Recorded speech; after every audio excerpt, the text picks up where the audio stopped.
The Oracle Network.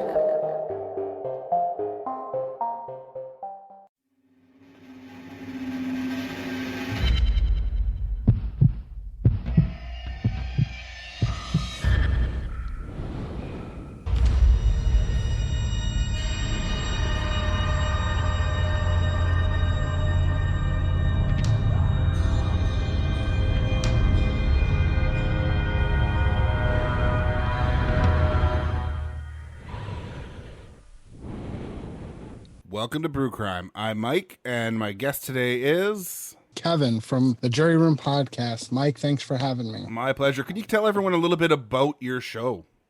Absolutely. So I cover a little bit of everything. I got serial killers, conspiracies, unsolved mysteries, and pretty much everything in between, as well as I've got some interviews with law enforcement, which is also something that I want to do more of, including attorneys, but not limited to just, like police officers and such, but almost across the whole criminal justice system, to kind of give people a better understanding of what actually goes on. Perfect. And then my extra guest today. Extra? What are you saying about me, Mike? You're extra. We have aged out of that terminology. Oh, have we? I guess not. JT, I narrate Active Shooter. And yeah, so I'm just here for extra. Welcome to the extras. Exactly. All right. So this episode is going to be on conspiracy theories. This was Kevin's choice, which is great. Conspiracy theories can be a lot of fun, as long as you don't believe in too many of them. Then they just get dangerous. Right. Then you live your life a little bit on the weird side. Exactly. And I've actually gone, for this episode, I'm going to go back to two pairings. I kind of found two beers that were too perfect. So for my story, I'm going to go with the Tin Hat IPA because, a tinfoil hat kind of thing. This is from Townsite Brewing. It's in Powell River, which is on the Sunshine Coast in British Columbia. It's on the mainland, but it takes two ferries to get there. So it's a little out of the way.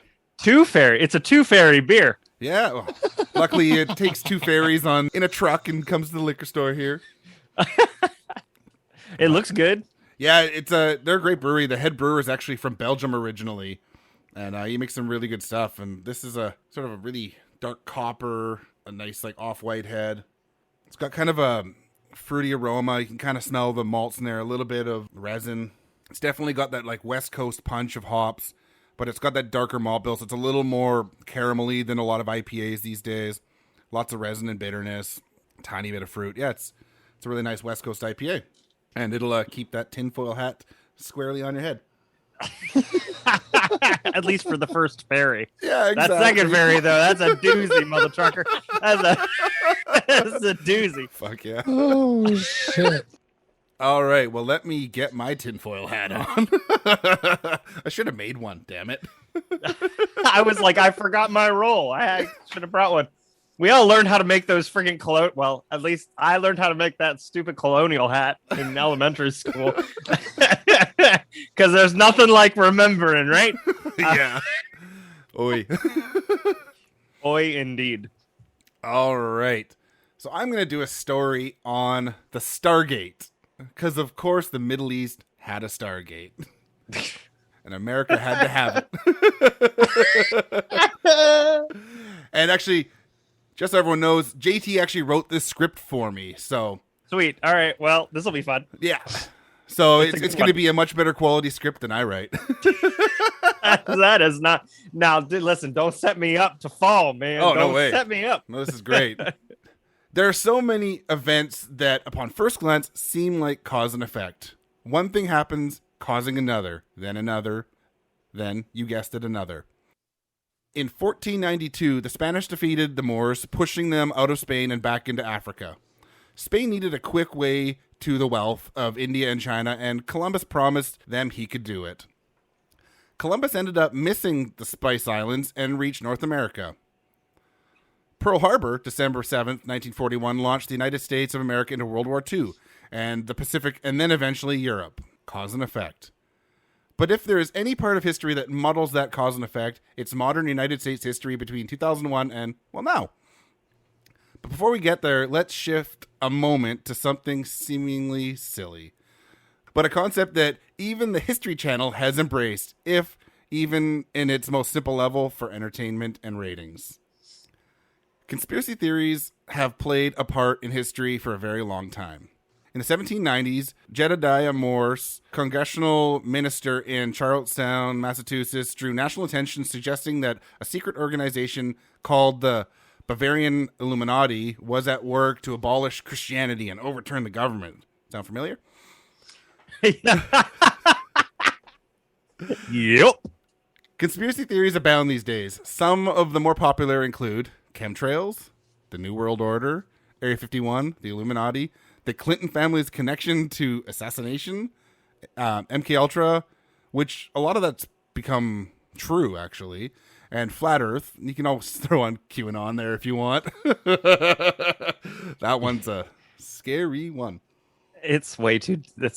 It's too deep, man. It's too deep. The Marianas Trench looks at it and is like, nope. Yep. Nope. So need we go further, right? So why speak about this? There are so many podcasts out there with episodes connected to conspiracy theories. Most of them do quite a good job covering them. But there's one conspiracy theory that I haven't heard much about, and one that fascinates me because of its link to sci-fi classic Stargate SG-1 and the movie Stargate. Are you ready for it? No, you think you are, but there is no way. So here it is. The United States of America invaded Iraq in 2003 because they knew that Saddam Hussein had a Stargate. Before we hit Stargate hard, let's take a step back and look at some of the more believable reasons why the United States invaded Iraq. You will notice that I said believable and not reasonable. That was important to get in there, Mike. It really was. Leave it for the Canadian to take shots at America, huh? In all fairness, the American wrote the script. Exactly. I just know my audience. Oh, jeez. September 11th, 2001 involved a series of 4 coordinated terrorist attacks by a subgroup of Al-Qaeda against the United States. 4 commercial airlines were hijacked mid-flight and were redirected to the World Trade Centers, both North and South Towers, the Pentagon, and while initially meant for Washington, D.C., final plane Flight 93 crashed into a field near Shanksville, Pennsylvania, after a struggle between passengers and the hijackers.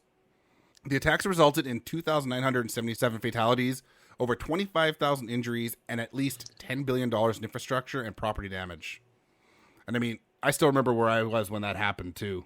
It was my first week in tech school, and they had pulled TVs into the quad, to, holy shit, look what's going on. People were missing classes. It's really amazing the different, so my wife was in public school and they basically forced all the teachers to shut the TVs off like nothing was happening. And then I'm a military brat, so I lived on base and they were like, fucking turn those suckers on. We're going to take a look at this. Yeah, no shit. And we watched the whole damn thing. And I think it was 8th grade for me. I mean, that gives away in age, but whatever. Yeah. But that's kind of like the JFK moment, you know? I think it's funny. So it's actually my birthday. September 11th is my birthday. Oh, Jesus. And so we're on 20 years now. So roughly in my 30s now. Right. Yeah. So it's crazy, man. Cause I remember my mom let us stay home from school for for your birthday or whatever. And she woke me up and she's like, you're not going to believe what's happening. And the first tower had already been hit.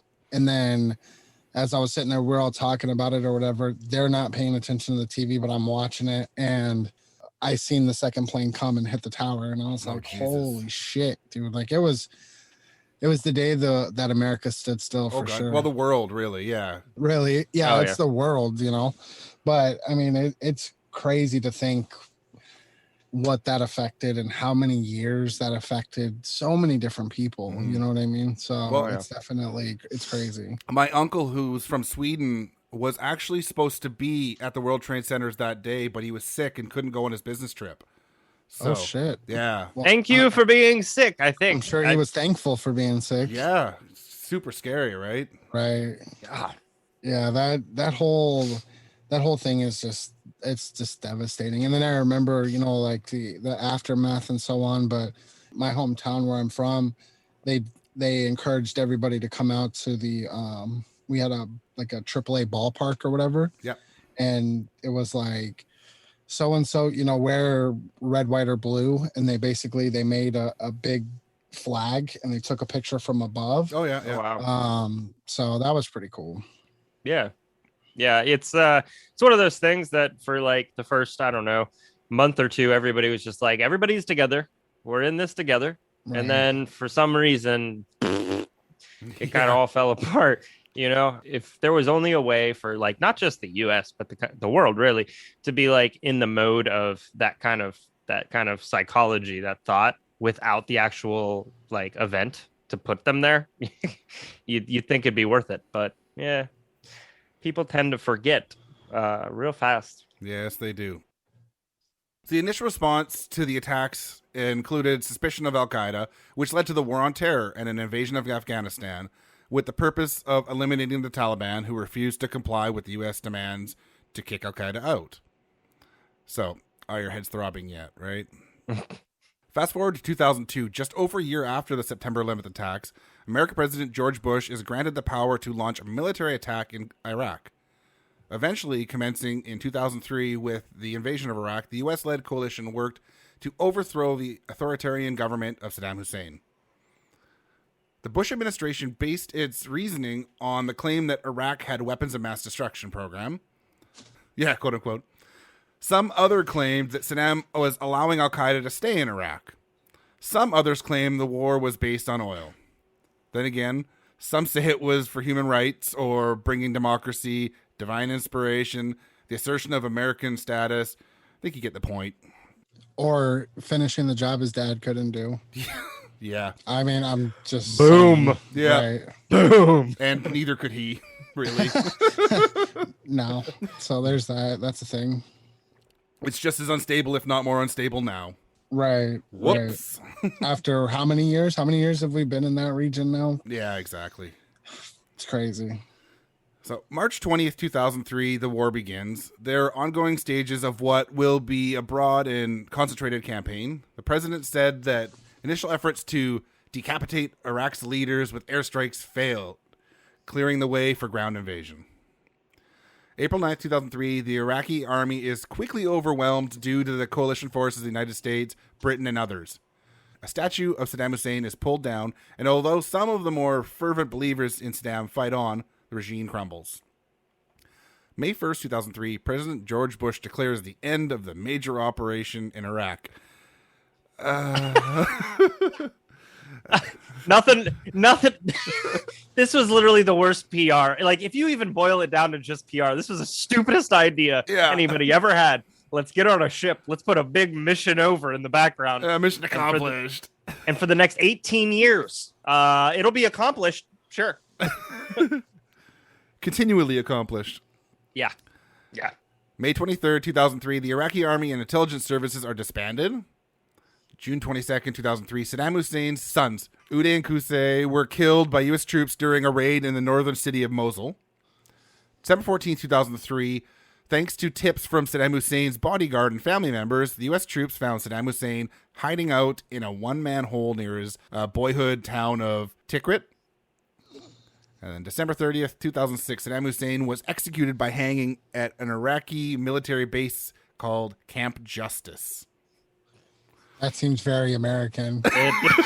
There's no other country that would name their camp that. Yeah, no Just doubt. us.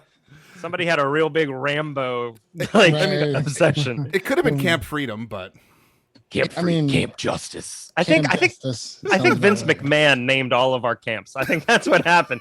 Vince McMahon from the WWE is like, well, let's call it Camp Justice. It'll be fine. can you smell what the president's cooking? Have you seen the that Family Guy? Is it Family Guy or American Dad? I don't remember what they're. I think it's American Dad where they're like doing an operation or something, and it's like Operation Blow This Shit Up or something, and they're like, what kind of name is that? Oh, the guy who names these things is on vacation or some shit. I don't know. It's fucking hysterical. I haven't seen that, but that's good. So any of the rationales for the Iraq War mentioned before may have been the case. Hell, it could have been all of them or none of them at all. The one we are covering today is that the United States government invaded Iraq and captured and executed Saddam Hussein because of his ownership of a Stargate. For those of you that are unfamiliar with Stargate, it is a military science fiction media franchise based on the film directed by Ronald Emmerich. The entire franchise is based on the idea of an alien Eisen-Rosen bridge device, aka the Stargate, that allows for instantaneous travel across space. The cosmos, if you will. And actually, the show was filmed in Vancouver here. All of the different versions. Wow. Yeah. And that's something I didn't know. Yep. Nice. There's SG-1 Atlantis and Universe, I think it was called. Filmed. Yes. The franchise has done well, spawning versions on television, the big screen, and even a series of novels. You know, those paper versions of Kindle books? They have made millions and millions of dollars and have become a cornerstone of the sci-fi fandoms. Apparently, it's even reached into the realm of conspiracy theories. Portal appearances have reared their heads as early back as the 1940s. Science fiction author A.E. von Voigt, novella Secret Unattainable, utilized a portal in the science and science fiction magazine Astounding. And I don't know anything about those old science fictions, so. Dude, those science fiction magazines, that's like how like H.P. Lovecraft got his start. Stuff like that. Like they were kind of really short, like stories, and they didn't get paid much, but they went around because at that point, you know, you had that concept of space was totally different. Also, wasn't that where is it Isaac Asimov that did the Foundation series? There were a lot of sci-fi guys, whether it's sci-fi, horror, whatever it is. I mean, they really got their start in those magazines that came out monthly, you know? So there's a lot to thank for those magazines and a lot to be confused by on those magazines. Yes, it didn't say science fact. It said science fiction, right? Right.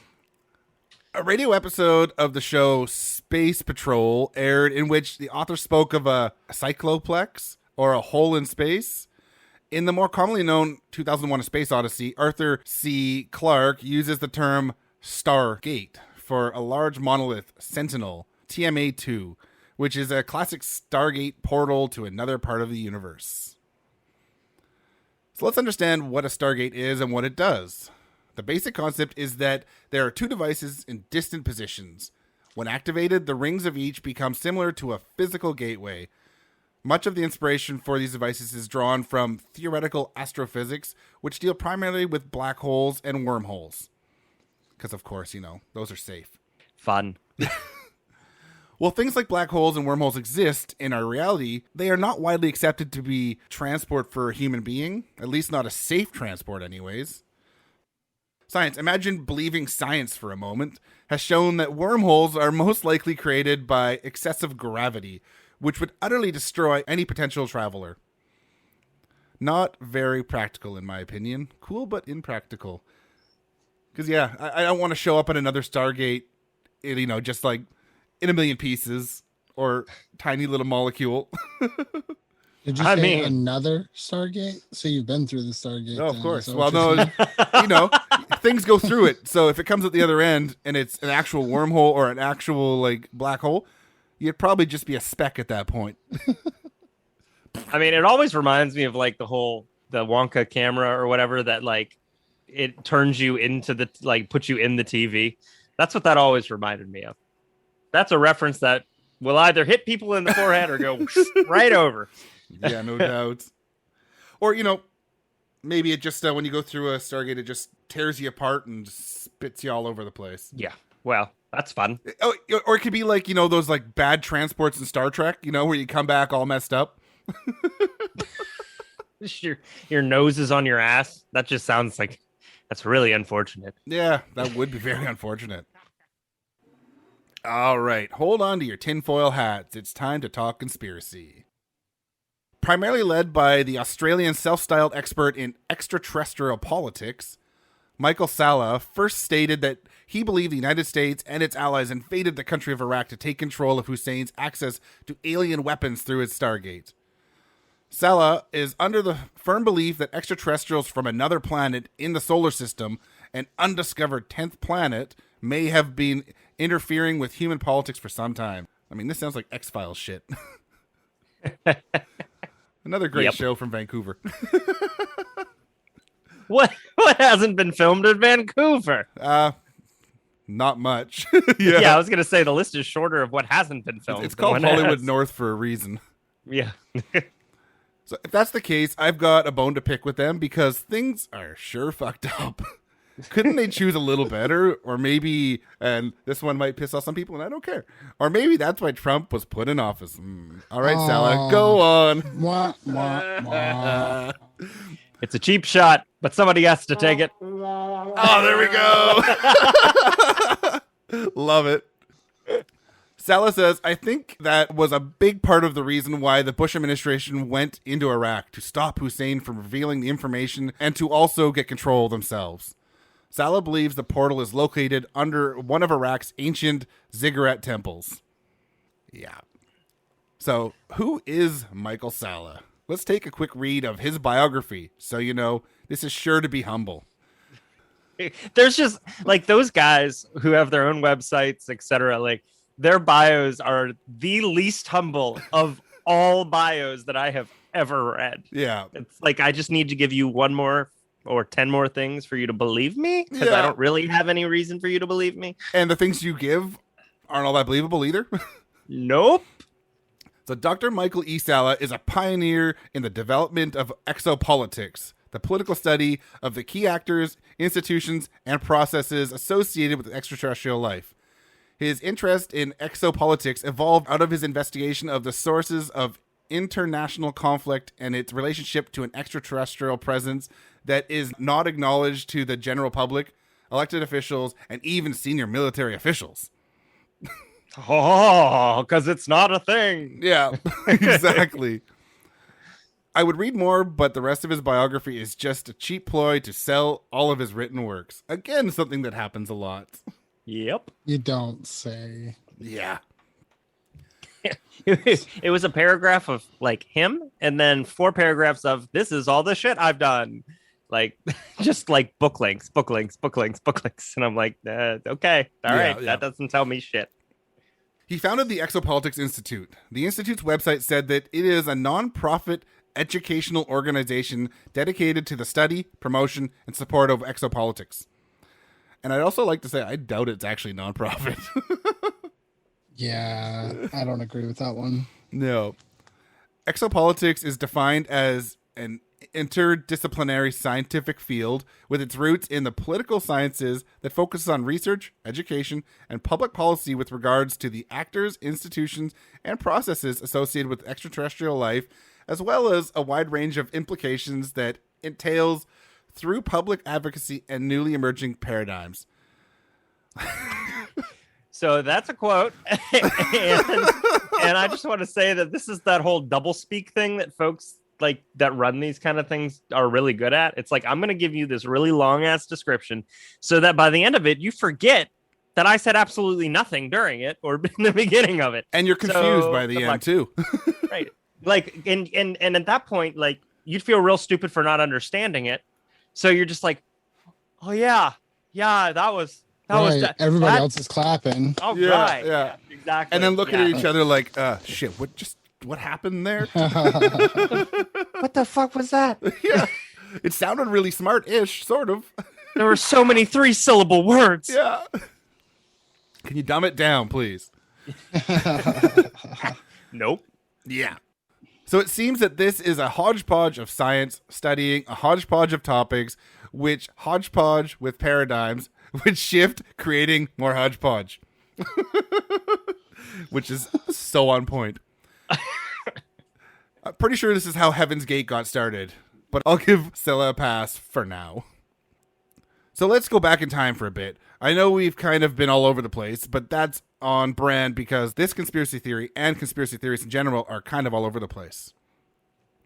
If we take ourselves back to 4,500 to 1900 BCE, we hit around the time of the Sumerians. I know, thrilling, right? They lived in ancient Mesopotamia, which covered modern-day Iraq. Hard word. It is. He should have slipped that into the description of Exopolitics. Yeah, no doubt. The idea is that, well, not my idea, but the thought is that the Sumerians might have been worshipping aliens and not what is commonly deemed to be gods or deities.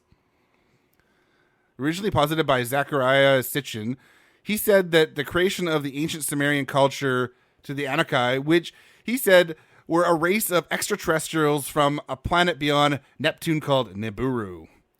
Stitchin's books have sold millions of copies worldwide and have been translated in more than 25 languages, even though scientists and academics have completely rejected his ideas. Yep. Stitchin also said that the extraterrestrials' worship provided the Sumerians with technology that was far beyond what they were able to create. This is why their society was advanced. Then again, if you think about it, indoor plumbing would have made them advanced. Because, yeah, people sure didn't have that for a long time. Some people still don't.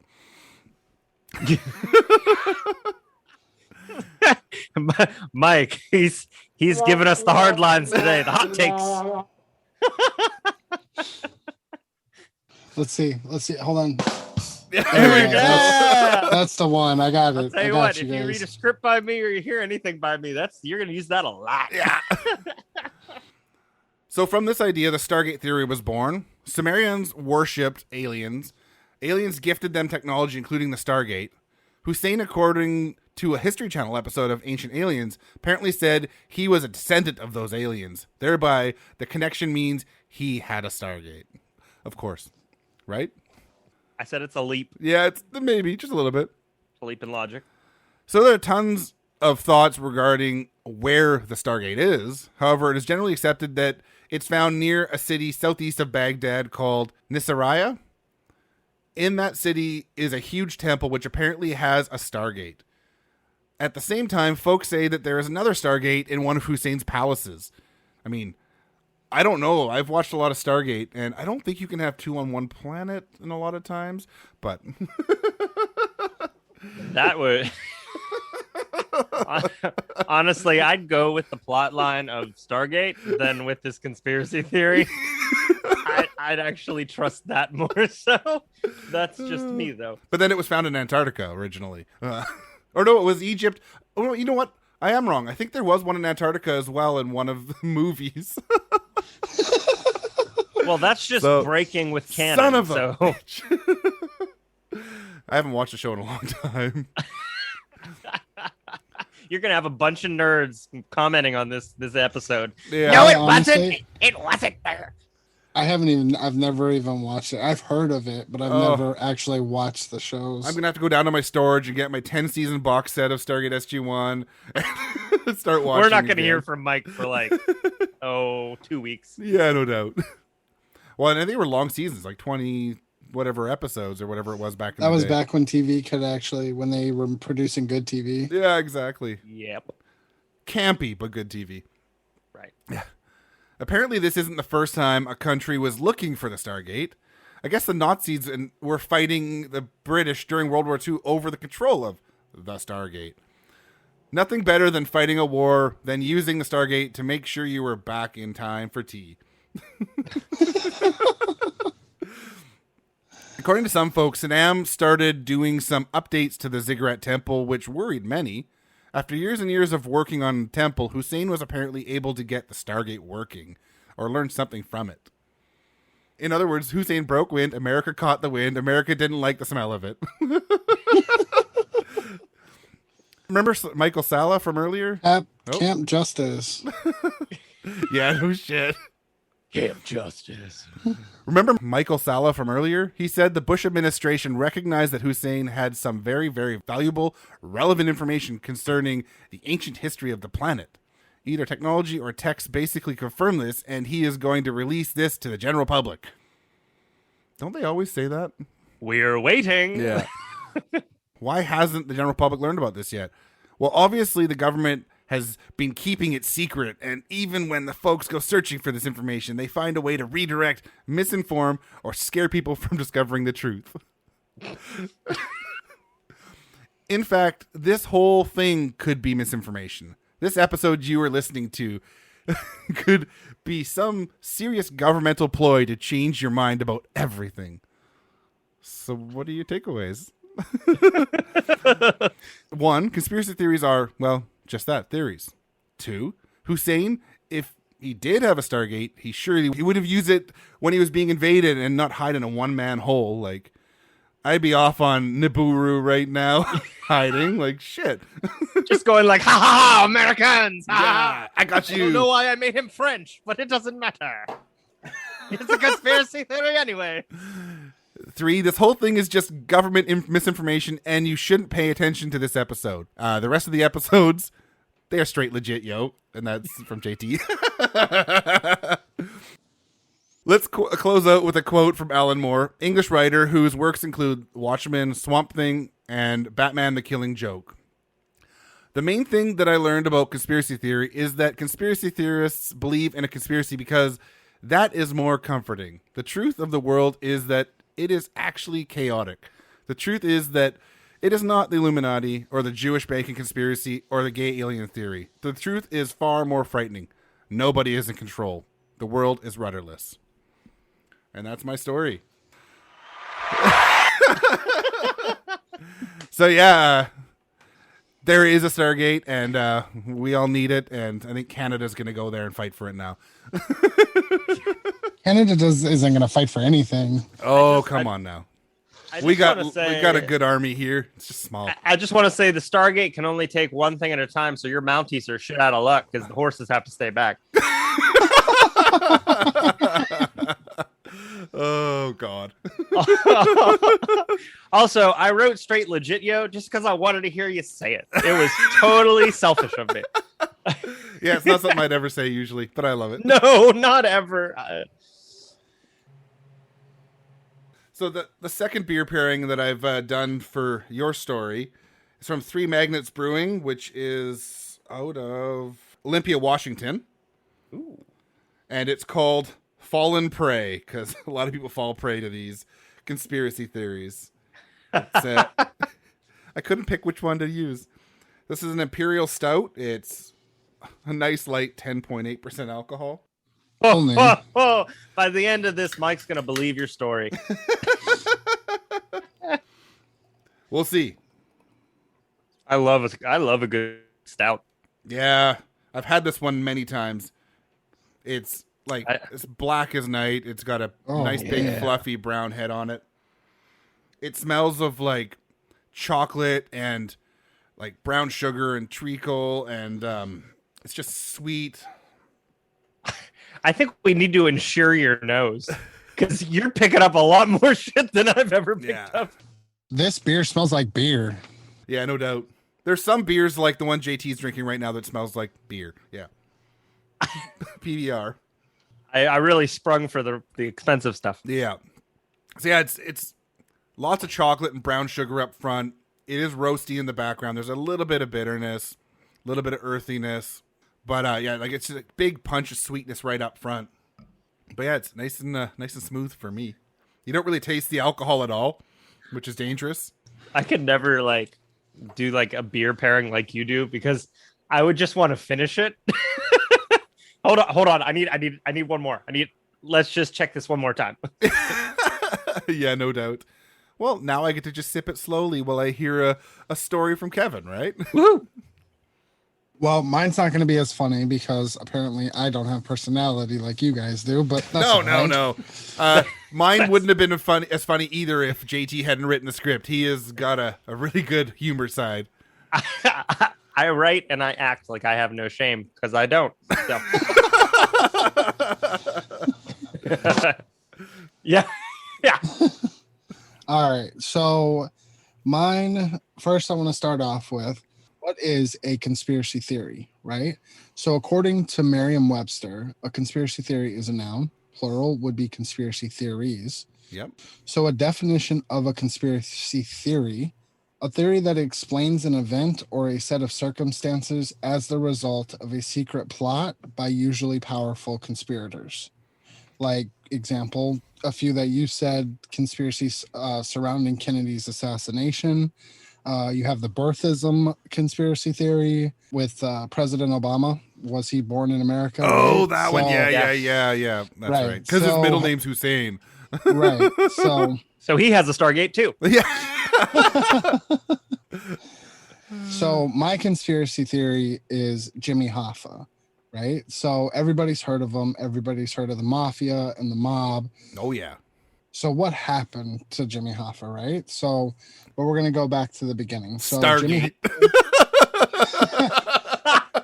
That literally Always the answers Stargate. it answers all the questions. That was John F. Kennedy too, right? It was Stargate. Somebody jumped through the Stargate, shot him, and then jumped back through, right? Makes sense to me. Yeah. Right. So Jimmy Hoffa was born in Brazil, Indiana, on February 14th of 1913. So he was born on Valentine's Day of all days, right? Yeah, no doubt. Mm-hmm. He was born to John and Viola Hoffa. His father, who was of German descent from what is now referred to as the Pennsylvania Dutch, he died in 1920 from lung disease, probably smoking or black lung or something along those lines. Yeah, especially black lung. That's still a Right. thing, I think, in a lot of places, unfortunately. Yeah.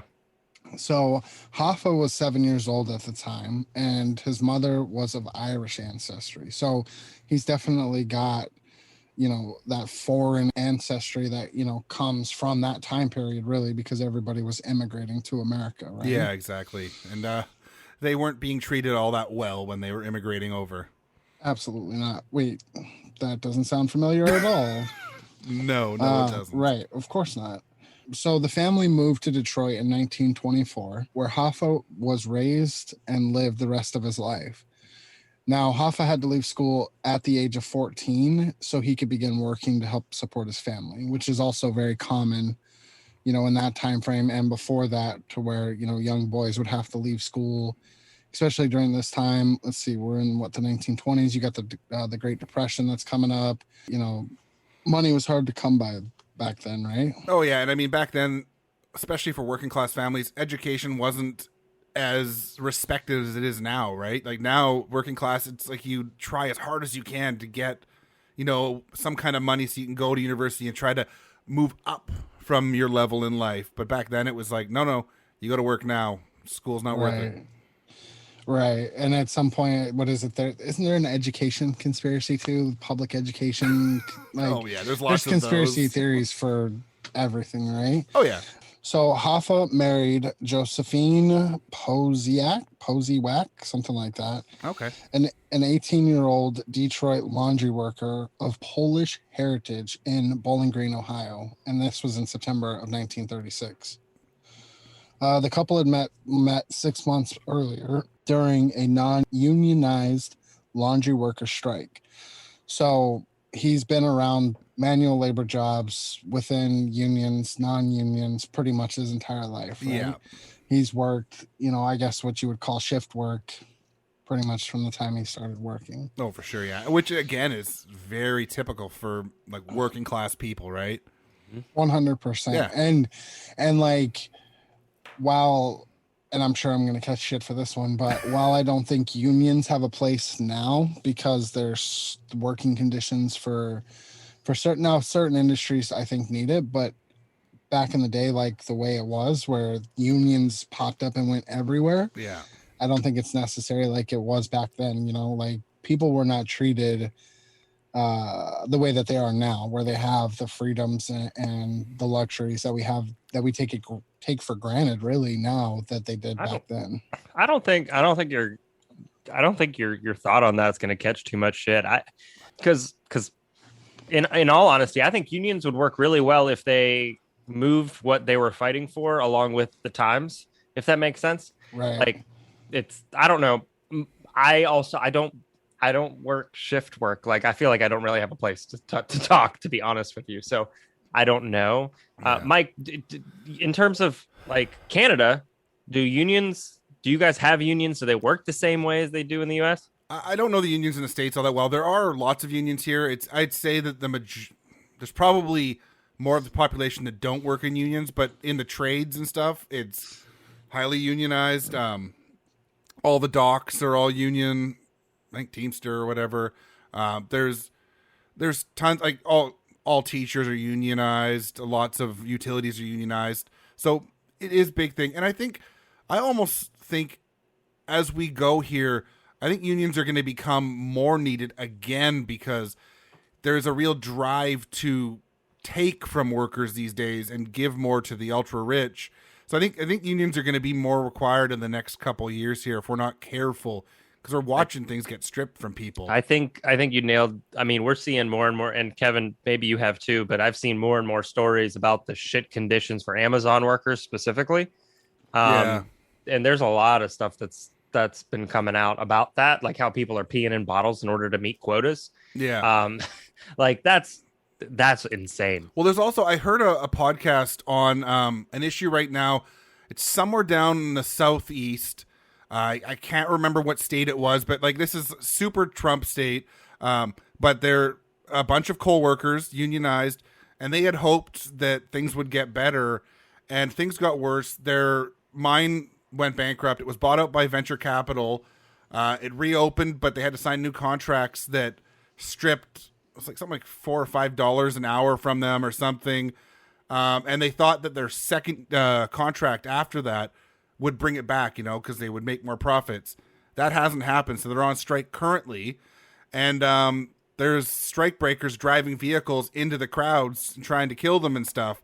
And it's not being talked about. So it depends where you are. The poorer areas, I think it's super important to have unions, and some of the richer areas maybe not, because, you know, I mean, there's a little more wealth in, say, California than there is in some of the smaller southern states, right? But see that to an extent, yes, but to an extent, no. So where I live at is particularly not an expensive area. Yeah. I mean, it's got a different wide range of economic statuses. The problem is like being in the freight industry, like I see a lot of people come and a lot of people go, right? Yeah. And where I'm at, there's a lot of different DCs in the area I have Walmart, Amazon, you know, so on and so forth. But in the same time that I've seen like Amazon come in, I've seen 3 go out. You know what I mean? So even though you're bringing in more, you know, economic growth, quote unquote, you're also losing some, because people don't want to pay the taxes. And the other problem is that a lot of people are moving out of California because of the taxes, because it's so expensive. Even where I'm at, the taxes are expensive. I don't have to pay like Bay Area or Los Angeles prices, but it's still expensive. Like it's not, you know, so California is one of those self-sustaining states, and I don't know how they stick around, really, to be honest, because there's so many places where you want to live, but it's just so expensive. Well, you're talking to a guy that lives in the most expensive place in Canada to live, so I know what it's like to live.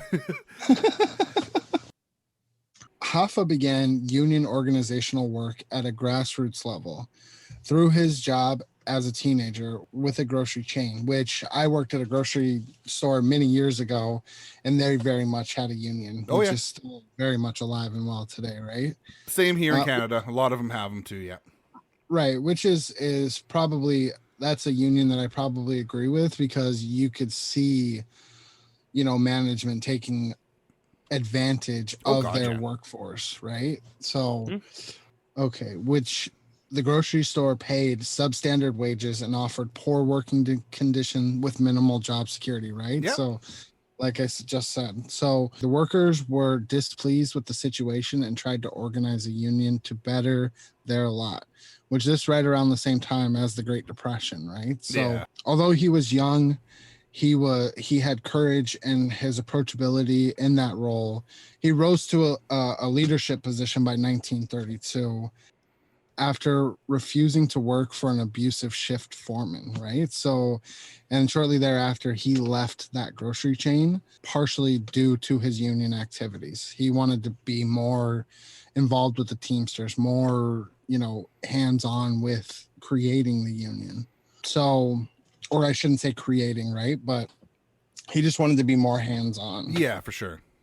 We'll get into the Teamsters. So the Teamsters were founded in 1903. They had 75,000 members in the year of 1933 as a result of Hoffa's work with other union leaders to consolidate local union trucker groups into regional sections. See, now that's a union that I don't really see, thankfully. I know they exist, but I don't have the particular company that I work for. They don't have a union. Oh, okay, yeah. They believe in union free practices. So it's kind of one of those things that that there's a union there, and that threat is almost, it's like it's not a threat, but at any moment it's potentially Yeah. that they try to bring the union in, right? Not the company, but workers. The workers, yeah. Right.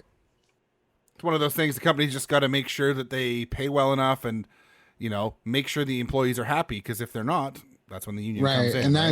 And that's usually what brings it on. It's usually poor management at a local level, right? Or, Yep.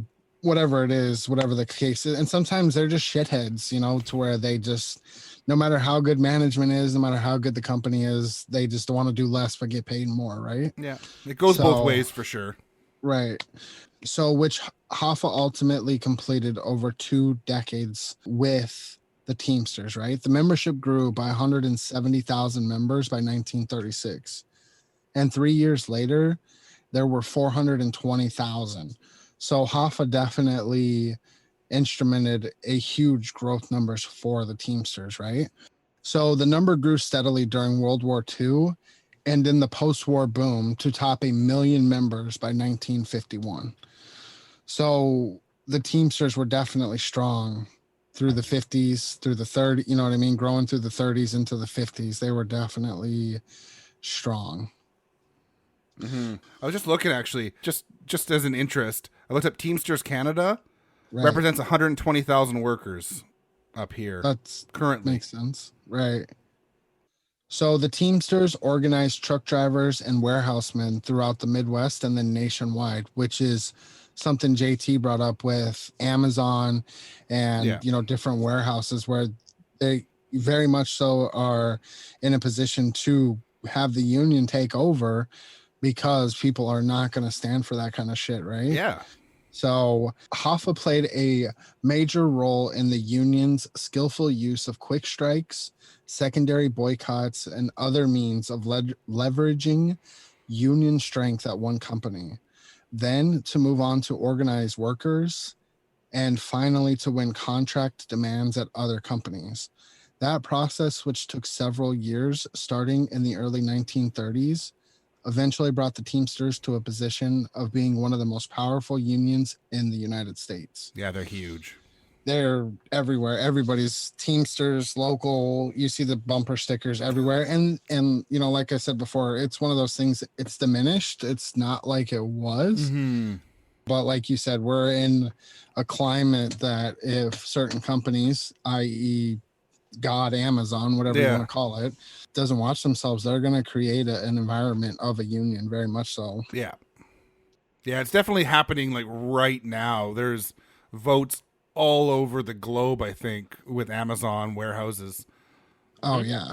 So Hoffa worked to defend the Teamsters from raids by other unions, including the Congress of Industrial Organizations, and he extended the Teamsters' influence in the Midwest from the late 1930s to the late 1940s, although he never actually worked as a truck driver. So he really wasn't even as a worker. He was more or less just trying to defend, the working man. Yeah, so, he was working as an organizer, not as one of the workers or whatever.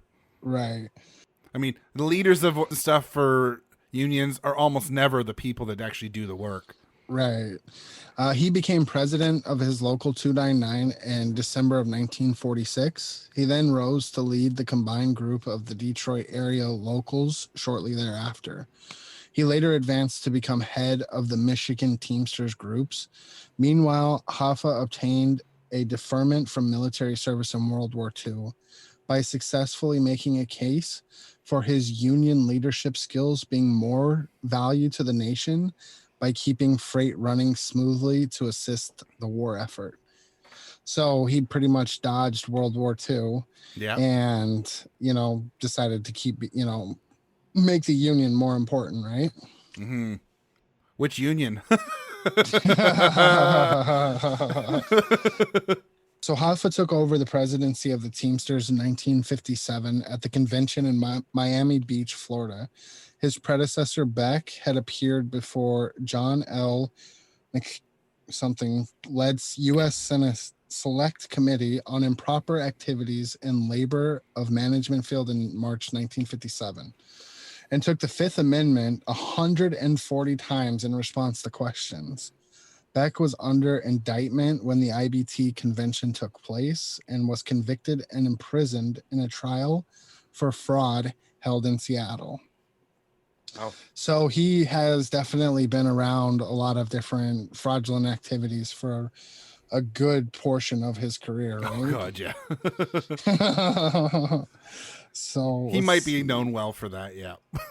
I mean, maybe just a little bit, right? It didn't take long for his ties to organized crime to earn scrutiny on the federal government, most notably from Bobby Kennedy, who served as Attorney General for his brother, President John F. Kennedy, in the early 60s.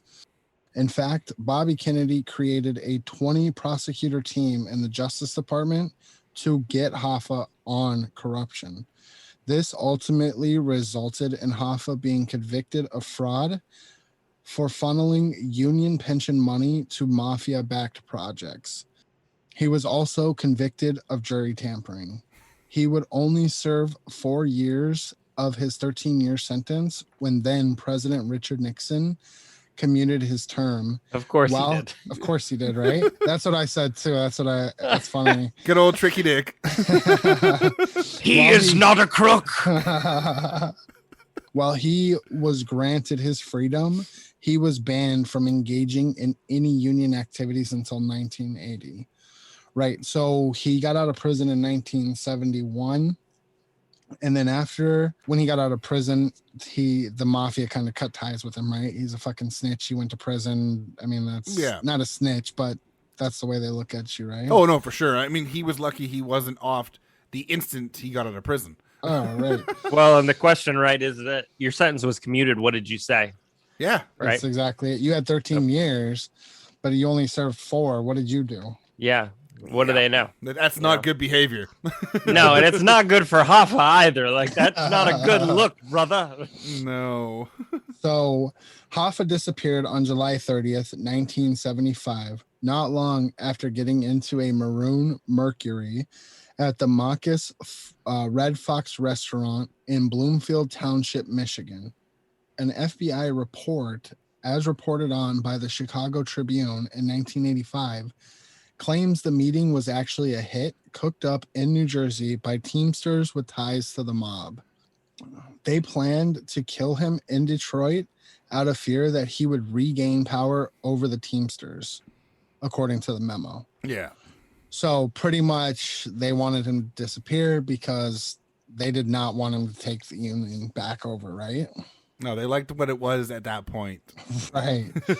So now that we have a little bit of history on Hoffa, we'll go through. I've found 7 different conspiracy theories or theories potentially that could be it, right?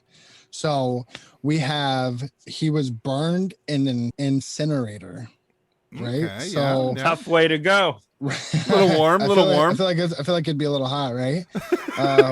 One popular theory is that Hoffa's body was put into an incinerator in Michigan. This theory gains steam after Sharon apparently wrote a nursing home confession before he died in 2004. So an associate of his basically confessed to it on his deathbed. So I don't know, man. That's potential too, right? Like. Yeah.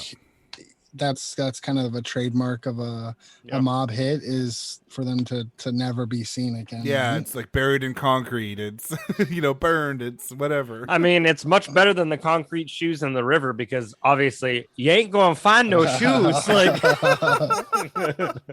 so it's funny you guys bring up burying because the next 2 theories. Whoopsie. They're 2 different ones though, right? So we have he's potentially buried under Giant Stadium. So convicted hitman Donald Francos claimed that Irish mob boss Jimmy Conan shot Hoffa in Michigan before dismembering his body with a power saw and a meat cleaver. So he got fucked up. Yeah, no shit. And not in a good way, my friend. So let's see. And then after some time in a freezer, Hoffa's body was buried under what would become Section 107 of Giant Stadium in New Jersey's Meadowlands Sports Complex. So he was killed in Michigan, but then he was brought To New over. Jersey. Right. All right. So okay. If I ever go there, I want to sit in that section. I do too. I was gonna say the same damn thing. Hey, Like, maybe the Stargate will help you guys find them. Ah, there we go. can you imagine you just sitting there watching the game and Hoffa's right next to you? He just shows up and he's just like, "Yeah, I hate this team too, but I'm stuck." I'm not a big ghost person or anything, but it's fun to think about. So you could be sitting there and Hoffa like just, "Hey bud, how's this game going?" Joke's on them. I get all the free Bud Light and hot dogs I want. Is this team unionized yet? Perfect. No, but they get paid 7-figure. Okay, they don't need it then. So the third theory, and it's funny as I said 3, but there's actually pretty much the rest of them usually are bearings. Yeah, but of we'll course, see. yeah. Right. So he was buried under a driveway. It was rumored that Hoffa was buried under a driveway in Roseville, Michigan. Okay. Not as fun. Not as fun, no. We got some more fun ones coming up, though. Yes. Police found this credible enough that they took action. They even took core samples to see if there was any body decomposition on the property, but they didn't find anything. I need to know the property now. Jeez. Right. So the fourth one is he was buried under a horse barn. Now, officials thought there was enough weight to this theory that Hoffa was buried in or under a large horse barn in Michigan, that they actually tore down the structure. The FBI ripped apart a large barn in Hidden Dreams Farm in Milford Township, Michigan, back in 2006. Hidden Dreams. Oh, God. Hidden Hoffa. Like the driveway, though, nothing was found, but plenty of money was definitely spent on the effort, though, right? I really hope that the people that owned that farm got a new barn for that. All right, so I'm going to skip ahead. I'm going to say number 7, but we're going to do them out of line because the last 2 are pretty fun. So, Okay. He was buried under a swimming pool after rumors swirled that an above-ground swimming pool in Michigan backyards sat atop Hoffa's corpse. The area was dug up. Now, the tip came in 2003 after convicted murderer Richard Powell claimed Hoffa was buried there at his former Hampton Township property, according to the New York Post. But again, it came up empty. You know what? That is a really good way to make your above ground pool an in ground pool. Right. He just really wanted an in-ground and be a step up. Right. So he was like, hey, he's buried here. Yeah. Dig here. No. Another 2 feet. Another 2 feet, please. And then another 3 feet on the other side. You haven't gone deep enough on this side. Go down like a good 15 feet. I We need need an a deep Olympic end. size. I think he's way down there. Awesome. Can I tell you that at that point, I feel like the government would have been like, we'll do whatever you want if we can find him. Like, Right. Yeah, probably. so funny. 2 Olympic All right. size. So this next one, these next 2 are pretty good. I almost believe one of them, but we'll see. Okay, so number 5 is buried under General Motors headquarters. Oh, Right. I like it. So Detroit Yeah, is yeah. definitely, laden with car manufacturers. Motor right? City. And I mean, when you're building a warehouse or a manufacturing plant, you don't dig deep. Mm-mm. You know, you Oh, dig well, the- you know this. But there's Yeah. a lot of concrete, though. Well, but I mean, Like- you'll dig the footings deeper, but the slab is usually like 6 to 10 inches. Well, are So- you talking about like a showroom or like a warehouse? Warehouses with racking Like and where stuff. trucks back up to? Yep. Oh man, but they have all that dirt. They have to dig down, level the dirt, and then they build the dirt up. guess I and don't then build the know- concrete around them. I don't know Michigan soil, so I don't know, but often they can literally don't have to dig very deep at all to build a warehouse other than the footings.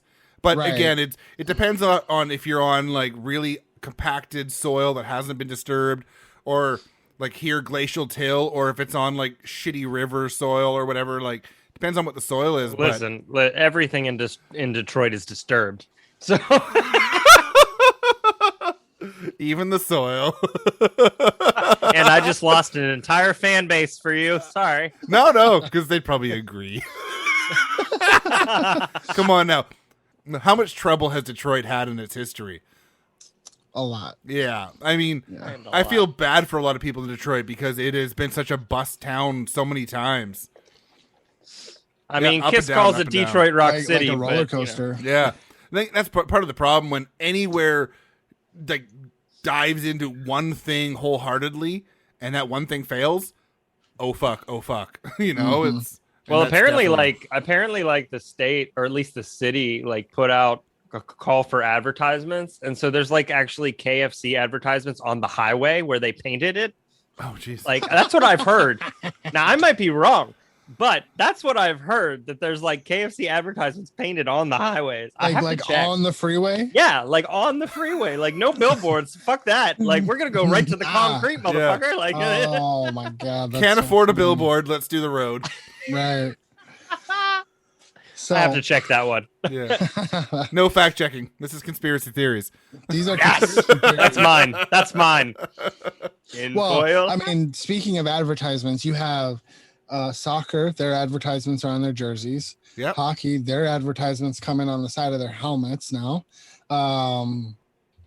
What else? You have every arena is Yeah. laden with advertisements. If you want to Oh. talk football, North American football, Canadian Football League has advertisements above the numbers on both sides usually. little tiny ones, but you Right. know, it's even on the Canadian football jerseys, right? It doesn't surprise me. No? Well, because I love hockey, right? I watch Yeah. a lot of hockey, and it had been a little bit since I'd watched some. And I turned on a game the other day, and I was like, "What the fuck?" And they've got advertisement on the side of their helmet. I'm like, "Fuck, has it been that long?" But I'll admit to it's be a like- bad Canadian. I haven't watched much hockey in a couple years now, and I didn't notice Right. that. I'm sorry, but if that makes you a quote bad Canadian, we're in a shitload of trouble, my friend. Oh man. So as the rumor speaks, it's that Hoffa's body was buried under the foundation of the General Motors headquarters, known as the Renaissance Center in Detroit. So this was a claim put forth by Teamsters turned informant Marvin Elkland in a book called The Weasel, A Double Life in the Mob. Ooh, Oh my god. sounds like you like that guy. And so he said, he's quoted as saying he believed that Hoffa's body was just slipped into the building's foundation. Oh, that never So- happened. No, of course not. Everywhere. You know, So- New York Mike, City, Mike, Boston. Mike, have you Chicago. slipped in somebody's body into a No, I've never heard of a mob connection at all on the west coast of Canada, so we're pretty safe here. Quebec. Well, then they're doing it still- right. Quebec You've never still heard it, has they're a doing it mob right. family, so I was gonna say I heard like Quebec and Toronto, that area is like pretty Yeah. bad, right? Ontario definitely had connections. I don't know if they still do, but Quebec still has like active mob families that are connected back to New York and stuff. So I yeah. believe it.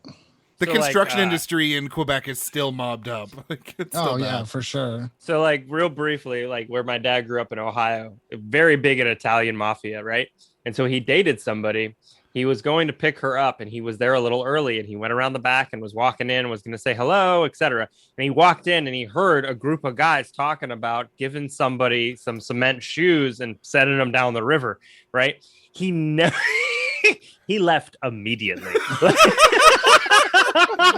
He never No showed up to shit. that house ever again, my friend. Yes, because if he But, like, ever that wronged area- her, he would have cement shoes. That area of Ohio, Italian mafia central, like everybody's Wow. name ends in a vowel. There's no doubt. Everybody's name ends in, if it's not Italian, it's Polish or Hungarian. There's no other option. Like, that's it. So Oh, fun jeez. times. I'm gonna get a hit put on me just for saying that. I'm Yeah, sure. you are. So the last and final theory of where Jimmy Hoffa potentially could be is that he became a part of a Japanese car. I thought I'd save the best one for last. right? Is this where he went through with the car through a Stargate and it scrambled and It was Absolutely. it was It's it was always supposed to the be Stargate. Hoffa. It was supposed to be a Hoffa, but now it just became a Honda. Somebody messed it up. So, serial killer and hitman, which I don't know if you guys have heard of this guy. He's a fucking weirdo, but Richard, oh God, how the fuck do you say his name? Is it Kaczynski? No, it's the Iceman. That's his moniker. Robert Kuklinski. Yeah, that. what JT? I have a hard time with names. So do man. I, That's right. yeah. So apparently claimed before his death in 2006 that he was the one who killed Hoffa. He made the confession to author Philip Carlo, who visited Richard in his New Jersey prison cell. So he is quoted as saying he is part of a car somewhere in Japan right now. So What part? Maybe the steering wheel. The rib cage? A little bit of leather, man. A little bit of leather. Oh no, that's a little too Ed Gein, my man. That's a little too Ed Gein. Like, I don't understand. There's no. How do you make somebody? Well, I feel I less guess you could find bad a way. about making jokes when it's a conspiracy theory that's probably untrue. The thought is phenomenal. Like, honestly, whoever came up with the idea, if it is true, should have a high-level government job, and they might. They might. Who knows? Oh God, That's impressive. So Like, what else could it is be? The conspiracy theory on Jimmy Hoffa. And I know, like, growing up, there was what's that movie? Bruce Almighty. Yep. And they're Oh. like, oh, he finds Jimmy Hoffa, right? Yeah. So Yeah. did he really? I don't remember that movie. Obviously, he what is it, like at a park or something, right? Like a dog run, he's like, what is that, and the dog runs over and they find Jimmy Hoffa's feet in the dirt, Yeah. like Yeah. out Yeah. of Yeah. nowhere, right? It's like a quick throwaway joke, but like if you're into that kind of stuff, you're just like, yes. So what do you guys think? What is your opinion? Which one do you think makes the most sense? it's gotta be a Japanese car. No, not what do you want to make sense. What does make sense? You know, the idea right around this whole concept of Teamsters is that you have access to areas that have been worked on, Right. constructed, right? So like you have access to anywhere where your group is doing Yeah. stuff. So like honestly, like things like the Giant Stadium, things like GMC seems a little more reasonable because I can't imagine taking somebody multiple states across just to put them under something. Yeah, It just seems unnecessary. But yeah, it's just fascinating to me that this continues on. well, I Like, mean, you know, in a lot of those cities on the East Coast, they're like trucking Teamsters, but you know that the concrete industry was so mobbed up for so long. It wouldn't be a surprise if they were in the bottom of some footing or something somewhere. No. It wouldn't be the first time. It won't be the last time. I'm sure that someone ends up in some concrete because of the mob. What's Right. hey Mike, what's an average footing depth? Let's see here. It all depends. Like if it's a seismic footing for like earthquakes, which the West Coast has lots of, they can get upwards of like 4 or 5 feet deep for the average warehouse or something. Yeah, I mean, I could see somebody taking a footing and taking it a few more feet just to drop more concrete just right in there on top of. I mean, like, a who seismic knows? pad would have 2 mats of rebar, top and bottom, 4 feet deep. Just toss them in during the pour when no one's looking. Through the Stargate, obviously. Yeah, of course. Well, yeah, I mean, Right. But yeah, no, I mean, some of these, like, we've done, my work, done some footings that are like 5 feet deep and 12 feet long or longer, right? I feel like the most dangerous part of an earthquake is that for half the earthquake, you're like, was that an earthquake? like, you're Yeah. just like, is this fucking happening right now? I can't believe this. Right. If he was buried in a footing here, he'd never be found. Don't start a new conspiracy theory, man. Why not? Come on. I want that Well, 8th conspiracy. They are fun. I just need you to launch a website. I need you to have one paragraph of bio, and then I need you to write like 6 books that have apparently sold millions but mean nothing. Like, I'm waiting for it. I will join your cult, my friend. Cult of the beard. Conspiracy theories. That's what happens. You just go off on this like this tangent. I had never been in a wormhole before, really, because I kind of avoid them. But then you talked to me about the Stargate thing, and I was like, oh, well, shit. Like, Yeah. I'm going to go into a 12-foot footing, and I'm going to find Hoffa in this wormhole. Yep. Oh man. Hey, you might find Richard Dean Anderson then, right? So, Dude, I'm going to find a lot of shit down there. I promise you. Like, if you look hard, and here's the thing about conspiracy theories. If you look hard enough, you're going to find something that you think you can hold on to. Like, there's true. no doubt, you know? 100%. Yeah. oh my God, there's so many ridiculous ones. All right, All right. before we close out then, Kevin, can you just tell everyone about your podcast one more time? Absolutely. So the Jury Room podcast is a true crime podcast, more of a narrative. Definitely not like this where I do not laugh at all. Don't worry, people. It's more of a narrative based, telling the story of the victims, covering anything from serial killers to unsolved mysteries and everything in between. Make sure you check out the Jury Room podcast. You can find me on pretty much any social that I'm on at Jury Room Podcast. Definitely, if you check out the show and you like it, leave a like, leave a review. Let me know you guys are listening. Same with Brew Crime. Make sure you guys are leaving a review for Brew Crime. Thank you. And Mike, thanks for having me on, man. My pleasure. All right, if you want to find Brew Crime, you can go to any social media platform at Brew Crime. If you want to find us on your podcast apps, just look up Brew Crime Podcast. If you want to send us an email, it is brewcrime@pacificbeerchat.com. And if you would like to support us on Patreon, the money goes towards upgrading equipment, paying for hosting, paying for the Zoom membership, all that great stuff. You can go to patreon.com/brewcrime. Shout out to our Patreon supporters, True Crime Nana, 3 Biz In Podcast, Amber, and the Faves of Our Lives podcast. Cheers. All cases found on Brew Crime are written by Mike or the guest that appears on that episode, and the sources are put into the show notes for each episode. We always want to give credit to the people that research the cases we talk about. Check out the store at tpublic.com/stores/brew-crime-podcast, where you can purchase gear like t-shirts, phone cases, stickers, pillows, and all kinds of other cool stuff. Brew Crime's intro was created by Mike using Creative Commons Attribution License audio from purple-planet.com, soundbible.com, and freesoundeffects.com. Logo design by Ben Greenberg. Thanks for listening to this podcast, and it's been a production of Pacific Beer Chat.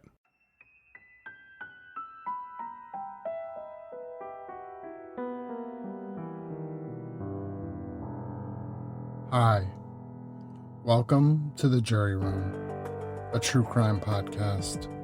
My name is Kevin, and I will be your host on this journey. We will be covering some of the most heinous, some of the most unthinkable, and some of the most monstrous crimes to ever be committed against humanity.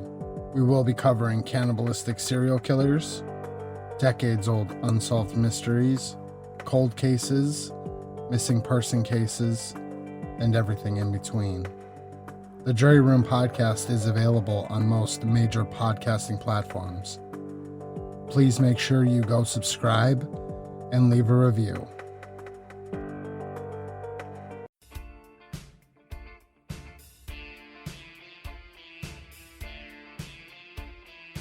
Hi, I'm Anna Thomas, and let me tell you about my podcast, Apple for the Teacher. It sure sounds like it's about reading, writing, and arithmetic, but don't let the title fool you.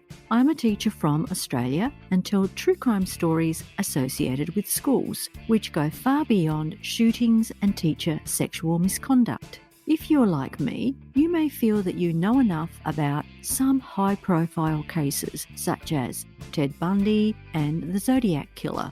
Apple for the Teacher presents lesser-known stories, such as albino student murder in Africa, schoolgirl sexual slavery in Libya, a school suicide bombing in Pakistan, a student murdered and buried in his school in India, a teacher beheaded in France, Polish teachers executed by the Nazis, just to name a few. But you'll also find school-based tragedies, such as a school bus stranded in a snowstorm, a school wiped out by a landslide, the drowning of students in a sinking ship. It can be described as a mixed bag of diverse stories. So if you're looking for something a little different in the true crime genre, then give it a listen. And I hope you can join me soon. But until then, remember to be a good apple.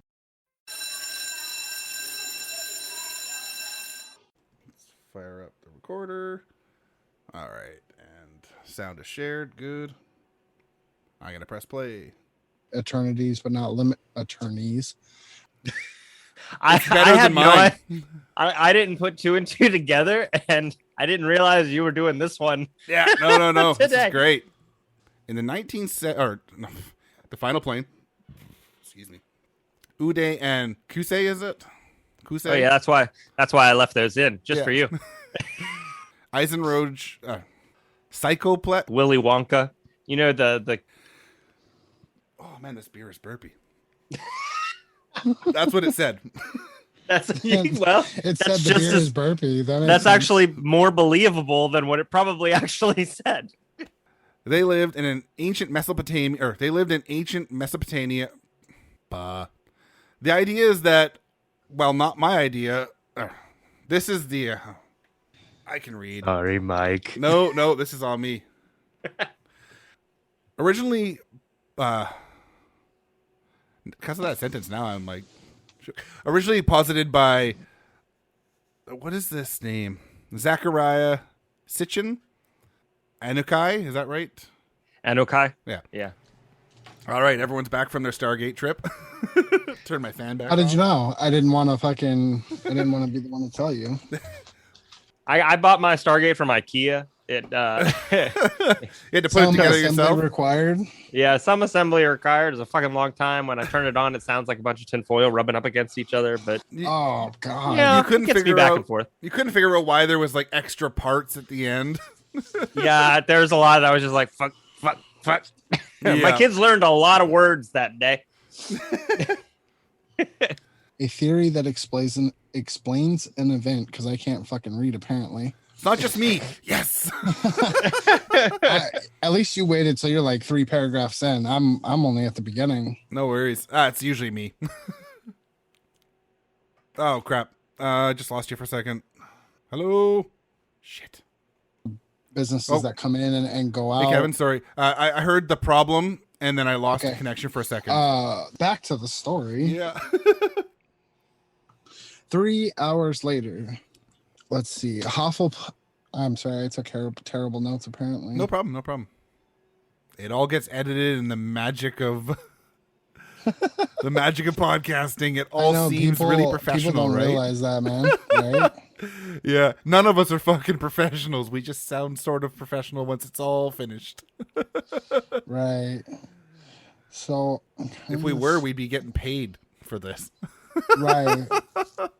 Which we're not. No. We already discussed that. Maybe Breaking- the Stargate is though. I know who he is. Robert Cook. It's like Kuklinski. Hold on, I'm give looking me a it up.